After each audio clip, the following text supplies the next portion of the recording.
Sampai jadi bupati gitu? Ya boleh. Duh, kalau saya jadi bupati Gimana? Mudah-mudahan.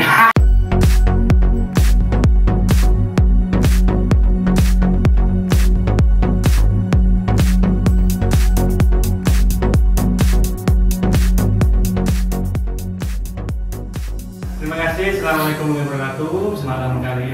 Malam hari ini saya kedatangan tamu yang cukup, istilahnya tingkat kenyinyirannya cukup tinggi karena tiap hari yang satu ini profesinya banyak, wartawan, aktivis, LSM, pemerhati, banyaklah pengalamannya. Selamat malam Pak Aliman. Selamat malam Pak Dokter. Oke, siap. Jadi kita buka dulu, Pak Aliman ini adalah salah satu pemilik media online yang cukup happening lah di Madura, yaitu Lingkar Jatim. Lingkar Jatim. Saya fokus dulu ke Lingkar Jatim. Ceritakan dong sedikit latar belakang Lingkar Jatim, bagaimana mendirikannya, bagaimana istilahnya platformnya lah. Monggo silakan.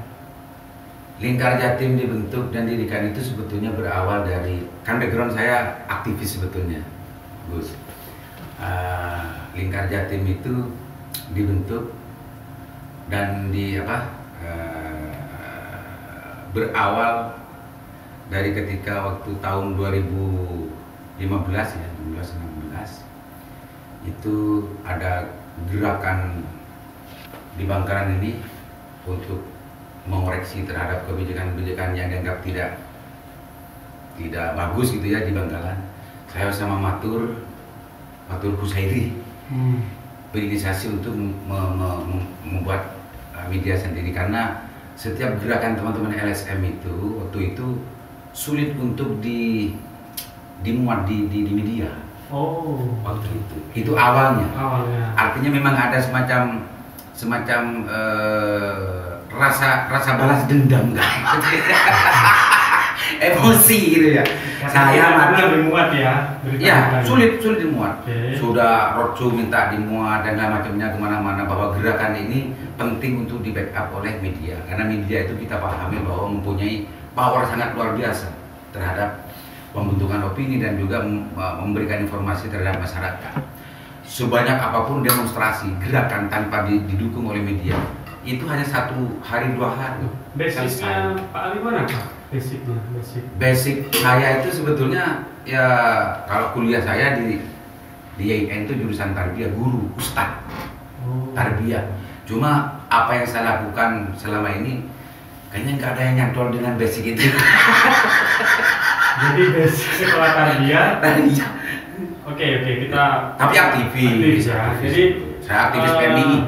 Aktivis PMI ya. PMI dan juga BEM. Seangkatan dengan Pak Matur atau Pak Hosen apa? Saya kebetulan dengan beliau itu masuknya telat 1 tahun. Tapi kalau umur justru lebih tua saya. Tapi maksud saya seangkatan di aktivisnya sama? Iya, berbarengan. Ya? Cuma Pak Matur sama Pak Hosen itu kalau tidak salah angkatan 96, saya 97-nya. Oke, jadi basicnya aktivis membentuk Lingkar Jatim ya. Tapi awalnya Lingkar Jatim itu ya seperti tadi itu yang saya ceritakan. Loh, sampai ini sebenarnya di mana sih posisinya? Jadi karena begini, wartawan itu kan ada independensi ya. Ya. Ada istilahnya wartawan itu ada idealisme. Ya. Sedangkan sekarang sampai tugas-tugas kepala kan sudah jelas ya. Sedangkan sampai itu sekarang staf khususnya Pak Safiuddin Asmoro. Ya. Itu politisi ya. Kemudian yang kedua, dengan dulu pernah DPRD ya. Kalau nggak salah. 2009. Jadi bagaimana? Apa nggak takut tuh? Bagaimana memelihara idealisme? Idealisme itu sebetulnya kembali kepada masing-masing pribadi, masing-masing orang. Tapi banyaknya profesi, banyaknya peran, ini sudah ciptaan Tuhan sudah. Setiap orang itu perannya banyak, Pak Dokter. Ketika pulang ke rumah ya saya suaminya istri saya, kan gitu kan. Pak Dokter juga, itu kan. Ketika di sana wadir, di sini YouTuber. Terus di kliniknya beda lagi kan. Jadi peran-peran itu memang sunatullah. Kita tidak bisa untuk memilih satu peran dan khusus di situ nggak bisa. Oh, paham. Jadi gini, peran wartawan itu satu ya. Satu. Itu kan ada idealisme, ada apa namanya, tidak ada keberpihakan ya. Istilahnya wartawan independen. Sedangkan di dunia politik itu kan jelas namanya ada keberpihakan. Ada keberpihakan. Politik itu jelas ada keberpihakan. Bagaimana menjaga? Kalau Pak Aliman tadi mengatakan dokter kan profesi di situ di rumah saya. Di rumah sakit itu kan ASN. Oh gitu. Jadi tidak ada pertentangan keberpihakan. Nah, jadi dan di YouTuber ini saya ini sebagai YouTuber nanya-nanya. Semuanya independen. Sampai ini kan saya nyontoh sampean dengan kayak gini. Gini, Nggak takut tuh gini. Jangan-jangan kamu punya wartawan hanya untuk meres gitu. Asumsi di masyarakat memang ada seperti itu, meskipun tidak semuanya. Jadi independensi itu yang saya tangkap pertanyaan Pak Dokter ini kan ada semacam kontraproduksi antara produktif gitu ya. Ada bertabrakan antara peran saya waktu jadi politisi dengan peran saya sebagai bukan wartawan, orang media. Karena wartawannya saya yang punya, bukan wartawan. Sebetulnya itu hanya dalam perspektif saja itu. Independen itu sebetulnya adalah orang yang berdaulat. Berdaulat terhadap dirinya gitu. Sehingga tidak bisa ketika dia punya keyakinan sesuatu dipengaruhi oleh sesuatu yang lain kalau memang itu tidak sesuai dengan keyakinan itu dependen. Tapi keberpihakan, ini saya takut salah persepsi orang. Keberpihakan itu terkadang memang diwajibkan berpihak. Agama pun juga mewajibkan berpihak. Kalau kebenaran dengan salah harus berpihak ke yang benar kan begitu. Jadi pengertian independen itu menurut saya jangan dikabulkan, Dokter. Gitu. Antara peran saya sebagai yang apa namanya ada di dunia media, peran saya sebagai politisi kadang-kadang katanya Pak Dokter tadi itu, peran saya yang lain-lain tidak saling bertabrakan sama dengan Pak Dokter. Perspektifnya Pak Dokter ada yang penting itu, yang perlu untuk diluruskan gitu. Ini diskusi agak panas. Sebenarnya kami ini adalah persaingan dua YouTuber. Makanya ada ya, saling serang gitu. Oke, sekarang kita oke lah, Pak Aliman wartawan media dengan politik itu bisa lah ya. Yang intinya kan bagaimana membela masyarakat kan. Bermanfaat terhadap masyarakat. Oke, sekarang perspektif ini. Dulu pernah jadi DPRD ya. Dewan. 2004 periode 2009. Dari partai PKPI. PKPI. Apa tuh hasilnya Pak Aliman jadi dewan dulu? Kalau pengalaman sangat luar biasa. Karena waktu sebelum itu saya kan aktivis, Pak Dokter. Saya dulu aktivis yang tidak hanya ada di Surabaya. Saya itu dulu waktu aktivis banyak di Jakarta, di Jogja, di mana-mana saya dulu itu. Waktu jadi PM juga di PMI-nya. Kemana-mana memang jarang. Bukan masuk akal, harus dimaklumi teman-teman saya ketika saya menyelesaikan S1 itu sampai 2015. Oh, baru lulus ya? berarti dari kuliah ya karena memang aktivis gitu. 97 ya? 97 lulus 2015. Itu ada kuliah transfer. Kuliah selama itu kuliah atau kredit KPR rumah itu? Terserah. Tapi orang tahu. Semua bahkan orang Jawa teman-teman aktivis tahun 97, 98 sampai terakhir itu tahu bahwa saya ini betul-betul kuliah. Tidak beli saya. Walaupun lama ya. Walaupun lama. Banyak saksi. Oke, saya kuliah. Waktu Anda jadi dewan nih, dulu kan gini. Anda kalau tiap pagi ya, saya lihat di Facebooknya ada kata-kata mutiara, entah itu kritik, entah itu caci maki, entah itu luapan hati. Waktu dulu kan pernah jadi dewan. Kenapa waktu itu peran Anda apa untuk masyarakat? Waktu itu memang Pak Dokter masih di Jogja ya, masih di Semarang ya Semarang. Jadi tidak terlalu banyak mengikuti tentang masalah bagaimana kiprah dan peran saya di dewan. sama sebetulnya seperti sekarang waktu dulu itu. Cuma orang-orang saja perspektifnya yang informasi tentang saya saja mungkin terbatas. Tapi apa namanya saksi-saksi, teman-teman kepala dinas, orang-orang dekatnya ya, Pak Bupati dulu almarhum Lahu, tahu semua bagaimana saya, bagaimana sikap saya, bagaimana jadi tetap konsisten kritik ya kalau di Dewan. Yang saya apa namanya? Yang saya ingat dan yang saya sejujurnya konsisten menurut saya sampai sekarang. Meskipun memang ada, ya saya harus jujur lah. Waktu itu kalau saya sekarang kan urusan-urusan yang dulu dianggap oleh saya itu halal kan saya sekarang banyak yang tidak mau gitu. Di waktu itu saya masih mau. Tapi urusan konsistensi terhadap aturan perundangan termasuk ke Pak Bupati dulu almarhum yang menyampaikan bahwa itu tidak benar, tidak sesuai aturan itu saya yang sering memberitahukan kepada beliau. Tapi konsisten ya? Konsisten saya waktu itu. Jadi Dewan. Satu 5 kali. Calon lagi nggak waktu itu? Calon lagi, nggak jadi gak payu saya waktu itu. Kenapa? Rakyat nggak mau? Iya, kayaknya. Ya terbukti memang tidak terpilih. Oke. Jadi setelah berkarir di situ pernah jadi KI juga ya? KI, Komisi Informasi. Termasuk juga perintis keterbukaan informasi publik di Bangka. Apa peran Anda waktu jadi KI itu? Saya komisioner KI. Memang data-data mudah diakses nggak? Ada bedanya nggak dengan zaman sebelum sampai teman-teman? Fungsi KI itu tidak dalam konteks sebagai lumbung informasi, bukan. Tapi adalah lembaga yang ditugaskan oleh negara untuk bagaimana memastikan bahwa keterbukaan informasi publik itu betul-betul dilaksanakan oleh seluruh badan publik. Waktu Anda jadi ketua, itu berjalan? Saya komisioner bukan ketua, komisioner Pak Kiai Mustahal. Waktu Anda jadi komisioner jalan nggak? Namanya merintis, waktu itu merintis. Karena sebelum-sebelumnya itu di kalangan birokrasi, di kalangan badan publik lah, istilah Komisi Informasi itu badan publik.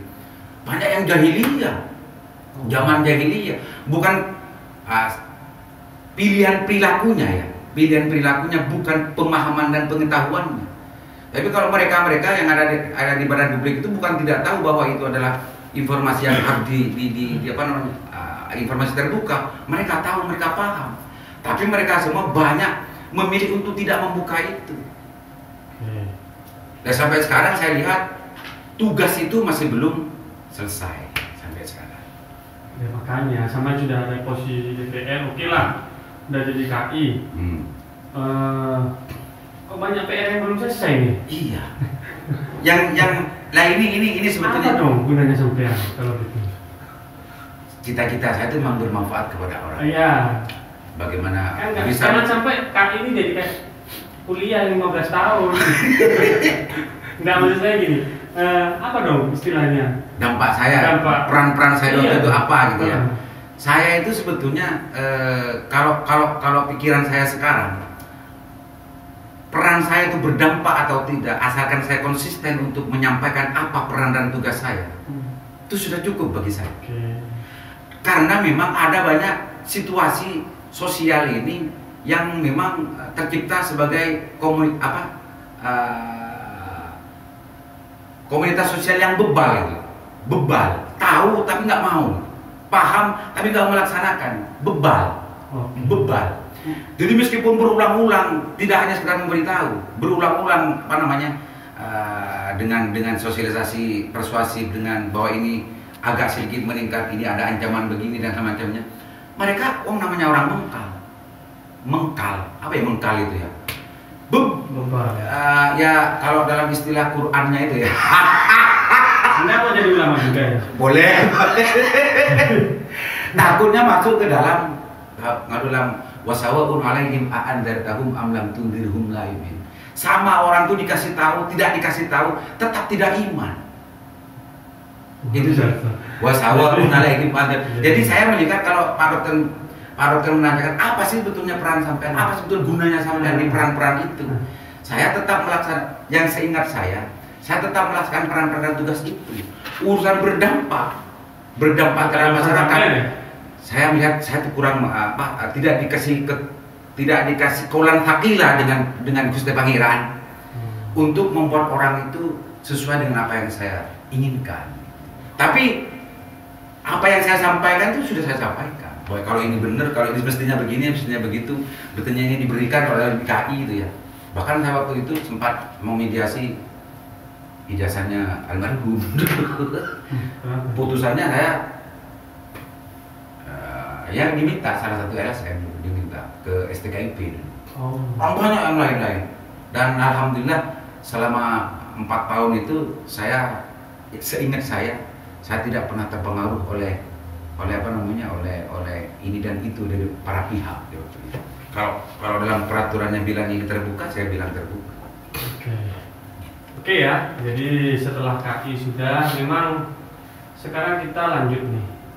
Setiap hari saya membaca ya, ya bukan membaca, sampai nge-share di grup. Ya, jadi sampai harus baca. Ini saya nggak mau baca, nah saya ini lanjut di-share. Jadi mulai dari apa dulu ya, masalah COVID, pemerintah pusat, daerah keliru semua, menurut sampean, ya. Itu kesan. Terus kesannya, terus apa yang dilakukan pemerintah daerah, begini begitu, itu keliru semua, gitu. Kenapa kok semua keliru? Jangan-jangan Anda karena nggak ada kebagiannya. Itu sebetulnya kesan orang yang membaca saja mungkin. kurang apa namanya kurang kenal sama Anda mungkin ya.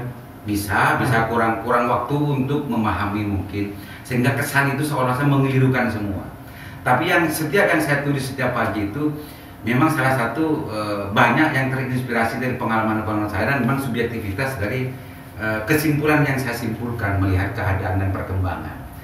Masalah orang apa namanya yang membaca itu memaknai itu, ada yang maknai oke, setuju, tidak setuju, mendukung, tidak mencaci dan macamnya, itu sesuatu yang tidak bisa saya kendalikan. Sedangkan di Nabi aja sudah apa namanya manusia pilihan Tuhan. Kalau masih ada yang kontra Abu Jahal. Dan mudah-mudahan yang kontra dengan saya itu sama. Jadi Anda beranggapan yang kontra sama saya itu belum dapat daya gitu ya? Semuanya begitu? Ya enggak juga. Enggak juga. Karena gini Pak Dokter, setiap orang itu mempunyai limitasi pemahaman, limitasi informasi gitu. Kalau dalam bahasa pesantren itu apa namanya, setiap orang itu tidak semuanya mempunyai informasi yang sama, tidak mempunyai pengetahuan yang sama tentang sesuatu, sehingga itu mengakibatkan setiap orang itu akan menyimpulkan sesuatu berbeda. Bisa saja saya utuh melihat sesuatu itu akan utuh kesimpulannya. Begitu juga dengan yang lain yang tidak utuh, pasti segitu. Karena informasi yang mereka kuasai itu yang menentukan orang itu menyimpulkan baik tidak, salah benar, coba cek dan macamnya. Saya melihatnya begitu sekarang Pak Dokter. Jadi gini, oke, sampai adalah aktivis yang sudah melintang. Ada pro dan kontra itu biasa ya. Sekarang melihat kondisi sekarang, menurut sampean gimana? Ada nggak perbaikan daripada yang dulu? Yang mana itu? Regional apa Indonesia? Regional aja. Regional itu Jawa Timur Bangkalan. Ada nggak istilahnya mulai dari keterbukaan informasinya, mulai niat will dari governmentnya untuk berbenah, itu ada nggak? Sedikit aja ada perbedaan nggak? Apa sama aja? Saya melihat dari sejak, kalau Jawa Timur ya, sejak apa namanya, periodenya Pak Karwo, 2 periode, saya 2011 itu mulai untuk menjadi perintis keterbukaan informasi publik. Di sini juga mereka semua bukan pejabat-pejabat yang tidak paham dan tidak ngerti tentang masalah undang-undang keterbukaan informasi publik. Mereka sangat paham semua. Dalam menjelaskan paham lebih fasih dari kita dan dari Komisi Informasi sebetulnya. Tapi kenyataannya di lapangan mereka justru tidak mau untuk melaksanakan itu secara kafah. Ketika ada masyarakat minta salah satu contoh data tentang masalah penerima bansos, mana sekarang bisa diakses? Sekarang kan zamannya digital, mestinya kita kan mudah untuk mengakses itu. Nah itu justru tidak dilakukan oleh pejabat awal. Tapi ada perubahan ya maksudnya? Ya simpulkan sendirilah. Justru menurut saya ya, kalau bicara tentang masalah kebebalan yang lebih bebal sekarang. Mungkin kalau pejabat-pejabat dulu sarana terbatas, pemahaman tentang masalah itu juga agak terbatas gitu.